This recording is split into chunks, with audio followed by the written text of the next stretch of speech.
좋으신 하나님 감사합니다. 주의 날개 아래 저희를 품어주시어 하나님 안에서 평안할 수 있도록 은혜 주시니 감사합니다.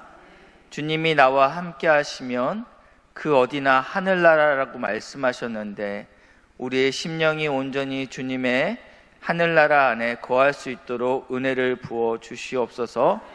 주의 말씀을 듣습니다. 성령 하나님, 말씀이 깨달아지는 복된 시간 될 수 있도록 은혜를 부어 주시옵소서. 감사드리며 예수님의 이름으로 기도합니다. 아멘. 오늘 유 목사님과 있을 때 제가 이렇게 조심스럽게 말을 꺼냈습니다. 전도사가 참 어렵습니다. 이 말을 들은 목사님께서 아무런 반응을 하지 않으셨습니다. 오늘도 성령 하나님께서 이 어려운 전도서의 말씀이 깨달아지는 복된 은혜가 있길 주님의 이름으로 축복합니다. 이게 유머였는데 아직 이해를 못하셨군요. 제가 유 목사님께 유머를 설명하는 순간 유머가 아니라고 했는데, 목사님 전도서가 참 어려워요 그랬더니 유 목사님께서 표정이 굳어지시더라고요. 그래서 무슨 말씀을 하실라나 저를 이렇게 쳐다보시길래 이제 한참 지나서 전도서가 어렵구나. 네. 이럴 수가. 네. 전도서가 어렵죠? 네, 전도사가 어려운 게 아니라 전도서가 참 어렵다라는 생각들 많이 하는데요. 오늘 주제는 조금 쉬울 수 있을 것 같습니다. 왜냐하면 많은 사람들이 자주 언급하는 내용이기 때문입니다. 이미지 한 개 준비했는데요. 뭐죠? 다 때가 있다. 네, 이 제목으로 오늘 하나님 말씀을 전하도록 하겠습니다. 이제 이해하셨군요. 네, 네. 약간 느리신데, 네. 사람에게는 다 때가 있습니다. 그렇죠? 때가 있는데 믿으시길 바랍니다. 아멘. 네. 성경에 그렇게 이야기하고 있어요. 우리에게는 다 때가 있다. 부모님들은 자녀에게 이렇게 이야기하죠. 야, 공부해도 다 때가 있어. 하고 싶어도 못해 라고 이야기하죠. 권사님을 만나니까 권사님 이런 이야기 하시더라고요. 눈이 침침해져서 더 이상 성경을 볼 수 없습니다 라고 이야기해요. 젊었을 때는 성경을 참 5독, 6독, 7독 막 이렇게 하셨다고 말씀하시는데 이제는 눈이 침침해서 더 이상 성경을 볼 수 없다라고 말씀하십니다. 그러니까 이 권사님 말씀은 성경 읽는 것도 다 때가 있다. 아직 성경을 볼 수 있는 눈이 되시면 열심히 또 성경을 읽으시길 바랍니다. 우리의 또 손자 손녀들은 어떻습니까? 유치원 때까지만 해도, 초등학교 저학년 때까지만 해도 할머니가 최고이고 할아버지가 최고입니다. 근데 이 아이들이 초등학교 고학년만 되면 그때부터는 인사도 하는 둥 마는 둥 하고 방문을 걸어 잠그고 나오지 않죠. 언제 우리가 충분히 사랑할 수 있습니까? 그때 충분히 사랑할 수 있는 때죠. 마찬가지로 우리 사춘기가 오기 전 우리 주일학교 학생들은요, 그때까지는 참 교회를 좋아하는 것 같아요. 그런데 청소년이 되고 사춘기가 오기 시작하면서부터 교회를 점차 멀리하는 모습들을 종종 보게 됩니다. 모든 것이 다 때가 있다라는 것입니다. 자녀를 품에 끼고 살아야 될 때가 있고, 언젠가는 이 자녀를 독립시켜야 될 때도 있는 것이죠. 오늘 1절 보시니까요, 이렇게 말씀하고 있습니다. 같이 읽겠습니다. 시작.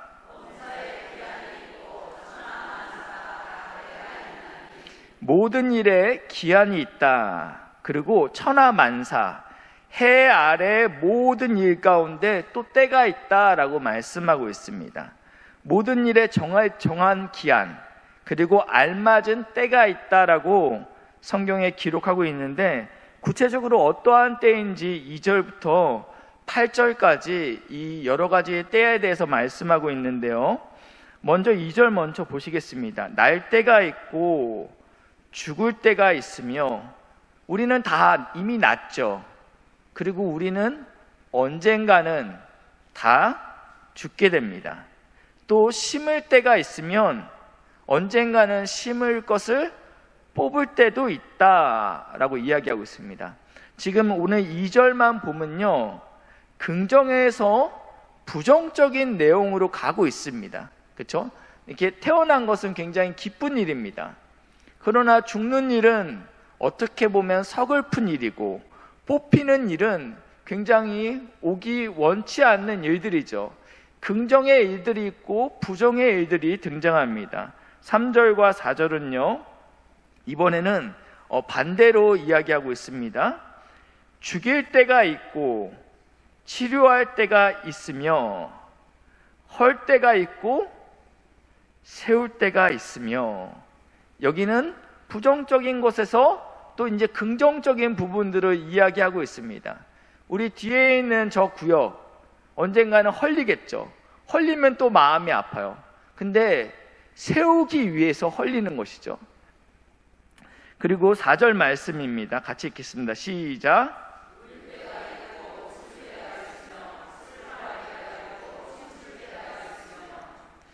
이렇게 다양한 때들이 존재한다라는 말씀을 8절까지 기록하고 있습니다. 여기에 우리는 다 누구나 속해 있습니다. 창조주 하나님께서 각 인생에게 정해놓으신 때가 있다라는 것을 이러한 식으로 의미하고 있다라는 것입니다. 우리의 인생이 그렇게 단조롭지 않습니다. 마냥 행복할 수 없죠. 마냥 슬플 수 없습니다.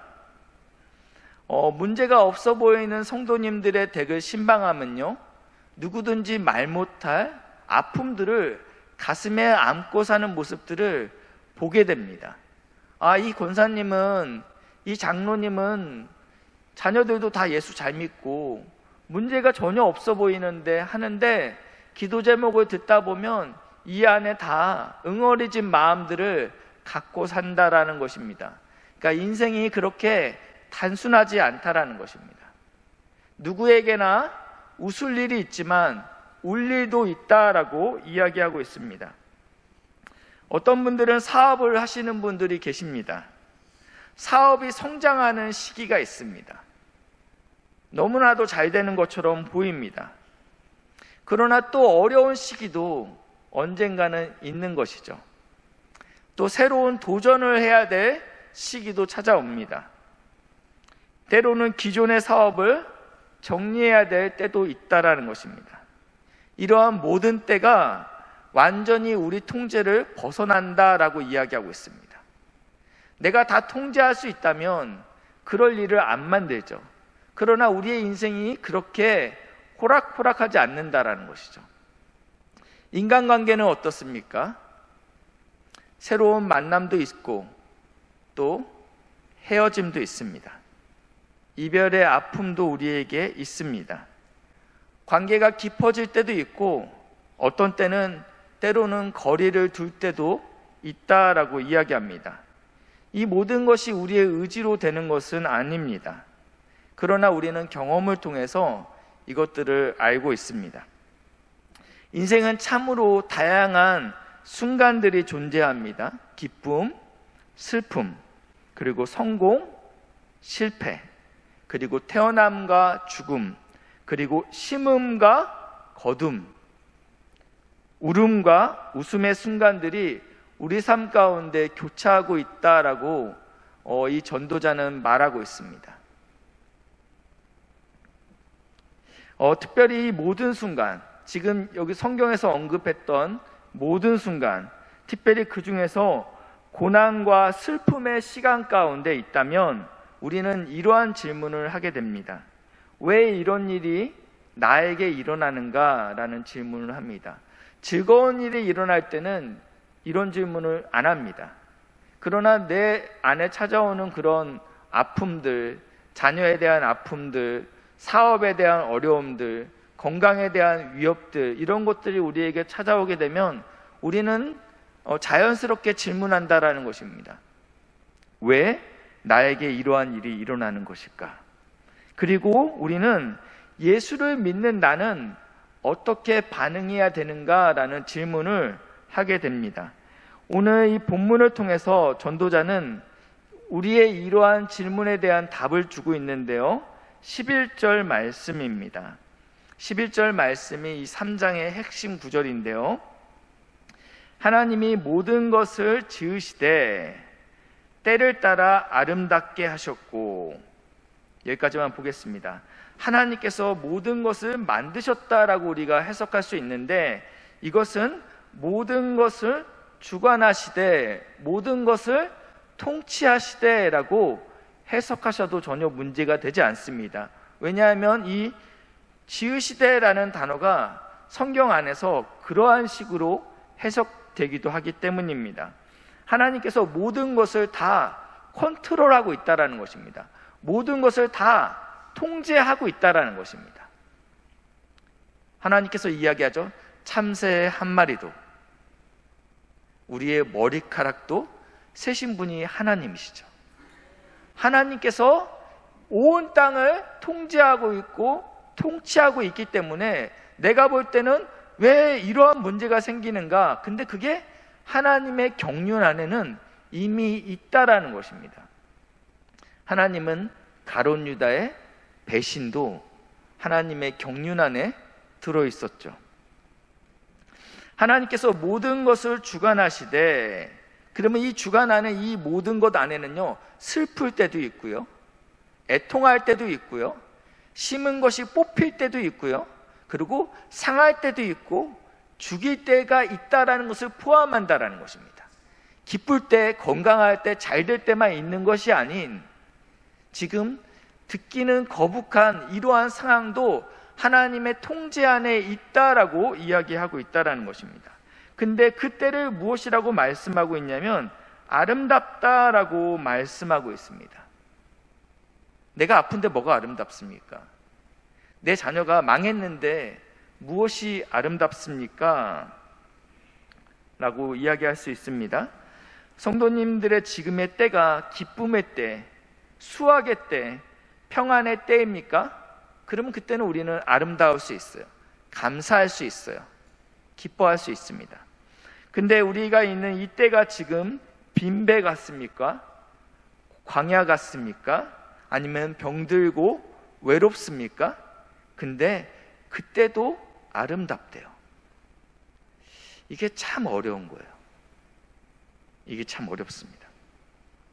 제가 이렇게 말씀드리면 아직 50도 안 된 목사가 말이야, 아직 경험을 많이 안 해봐서 그래, 인생은 그렇게 아름답지 않아 라고 이야기할 수 있습니다. 도대체 뭐가 아름답다라는 것인지, 지금 목사님이 나의 삶이라면 그렇게 이야기할 수 없습니다 라고 질문할 수 있다는 것이죠. 여기서 이 아름답다라는 단어는요, 어떠한 뜻을 갖고 있냐면 적절하다라는 뜻을 갖고 있습니다. 또는 정확하게 맞다라고 이러한 의미가 포함되어 있습니다.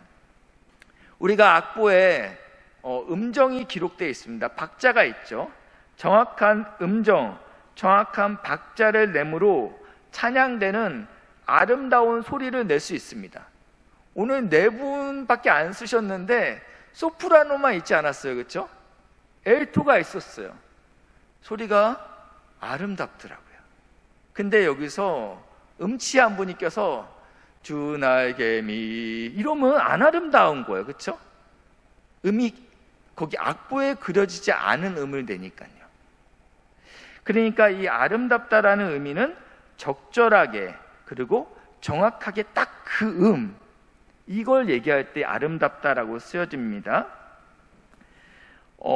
이탈을 하면 듣기 싫죠. 이건 아름답지 않은 것이죠. 그러니까 이 아름답다라는 의미는 있어야 될 그 자리에 그게 딱 있을 때 그게 아름답다라는 것입니다. 왕상 6장 7절 말씀인데요.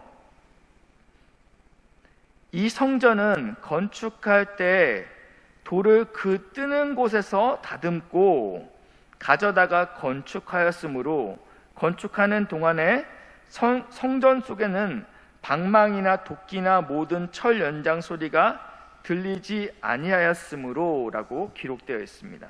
무슨 말씀이냐면 지금 성전을 짓고 있습니다.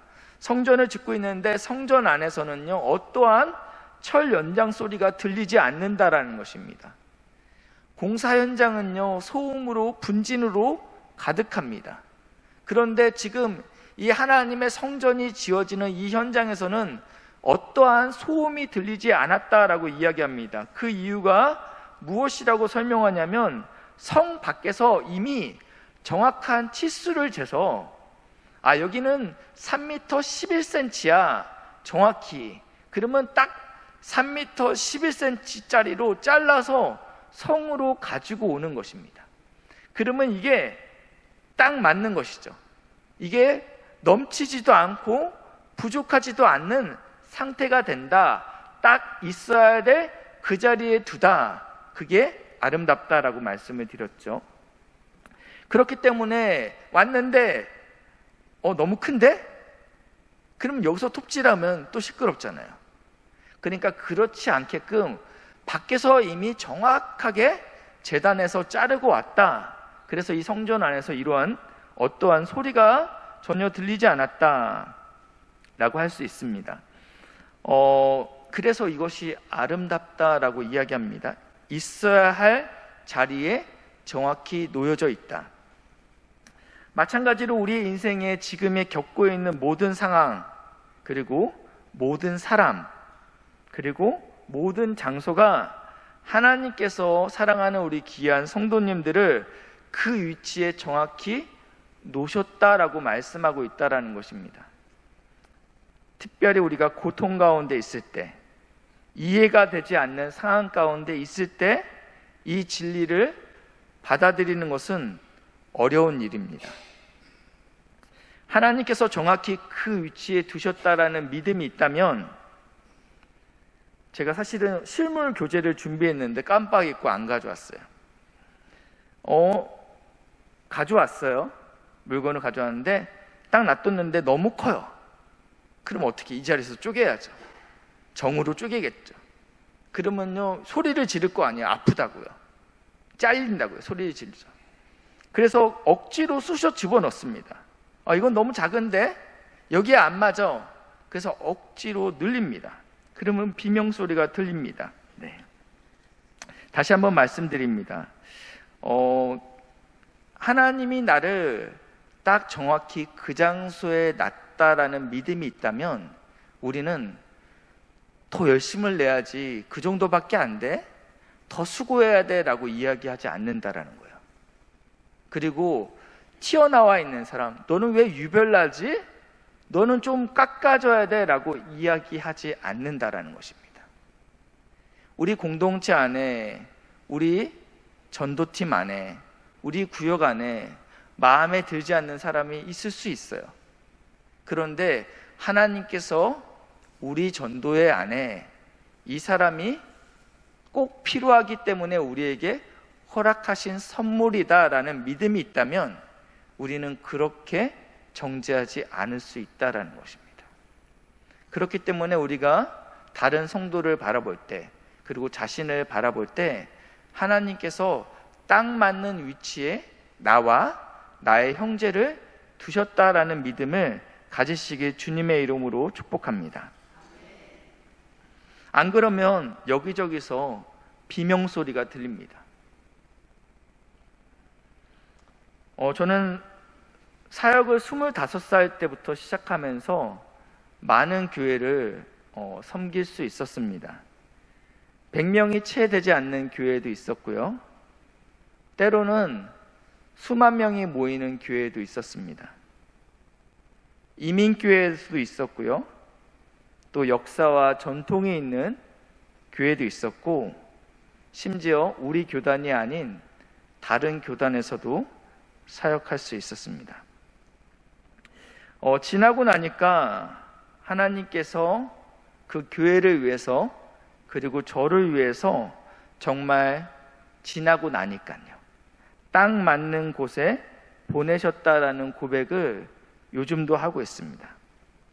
만약 이러한 믿음이 없다면 사역자는 가는 교회마다 불평이 나오는 것이죠. 왜냐하면 하나님이 나에게 딱 맞는 곳, 꼭 필요한 곳에 보내셨다라는 믿음이 없다면 우리는 불평할 수밖에 없어요. 그런데 하나님께서 이해가 되지 않지만 하나님께서 아름답게 하실 것이다, 하나님께서 적절하게 하실 것이다. 하나님께서 정확하게 그 위치에 나를 두셨다라는 믿음이 있어야 된다라는 것입니다. 그것은 저뿐만 아니라 우리 모든 성도님들에게도 동일하게 있어야 된다라는 것입니다. 우리의 판단에는 부족해 보일 수 있습니다. 또 잘못된 것처럼 보일 수 있다라는 것입니다. 그러나 모든 것이 협력하여 선을 이룬다라고 말씀하셨습니다. 로마서 8장 28절 말씀인데요. 우리 같이 읽겠습니다. 시작.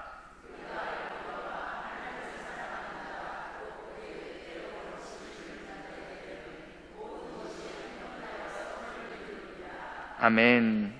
하나님께서 부르신 성도들은요, 모든 것, 여기서 말하는 이 모든 것은요, 울 때도 있고 웃을 때도 있고, 그리고 심길 때도 있고 심긴 것이 뽑힐 때도 있는데, 그것은 다 이해가 되지 않는 상황들이죠. 내가 통제할 수 없는 상황들이죠. 그렇지만 우리 하나님은 어떤 분이시다? 선하신 분이다. 하나님이 선하신 분이십니다. 내가 다 이해할 수 없지만 하나님은 선하신 분이십니다. 이것이 우리의 고백이라는 것입니다. 목사님, 대형교회에서는 뭔가를 배웠을 것 같은데 100명이 채 안 되는 교회에서도 무엇을 배웠습니까? 라고 물어보신다면 저는 그때 제일 많이 배웠어요. 새벽 예배 문 따는 걸 배웠고요.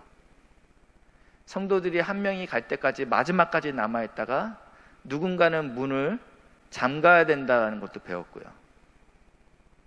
그리고 교회 안에 있는 수많은 화분들에게 누군가는 물을 줘야 되는데 그게 저라는 것도 배웠고요. 교회에 수많은 쓰레기가 나오는데 분리수거를 해야 된다는 걸 배웠고요. 토요일 날 새벽에는 양재 꽃시장 가서 꽃을 띄워오는 것을 배웠고, 점심시간에는 양재 코스트코를 가서 주일날 먹을 장 보는 것을 배웠습니다. 이것이 목회자에게 무슨 유익이 됩니까? 라고 물으신다면요, 아주 큰 유익이 됐습니다. 저는 새벽에 교회 나올 때 교회 문이 열려져 있는 거 보면 이 마음 깊숙이 감사가 나와요. 누군가는 나 대신 열어주셨구나. 제가 그게 있으면서 담임 목사님이 저를 부르셔갖고, 박 목사 소방 안전관리 자격증 따러 갔다 와, 엘리베이터 관리 자격증 따러 가, 그러시더라고요. 근데 저희 교회는 누군가 그 일을 섬겨주고 있거든요. 그래서 저는 마음속 깊숙한 곳에서 우리 관리 집사님, 방송실 간사님, 그리고 함께 동역하는 우리 직원들이 너무 존경스럽습니다. 왜냐하면 사실은 그게 제가 하던 일이었거든요. 하나님은 때로는 우리에게 원치 않는 일을 시키실 때가 있습니다. 우리를 그 상황으로 몰아가실 때가 있다라는 것입니다. 그러나 그 상황 가운데 우리는 반드시 하나님이 선하시다라는 것을 기억하시길 바랍니다. 하나님께서 쓸데없는 것은 없습니다. 이 모든 일을 통하여 하나님의 선하심, 하나님의 은혜가 복된 신성교회 가운데 온전히 드러나길 주님의 이름으로 축복합니다.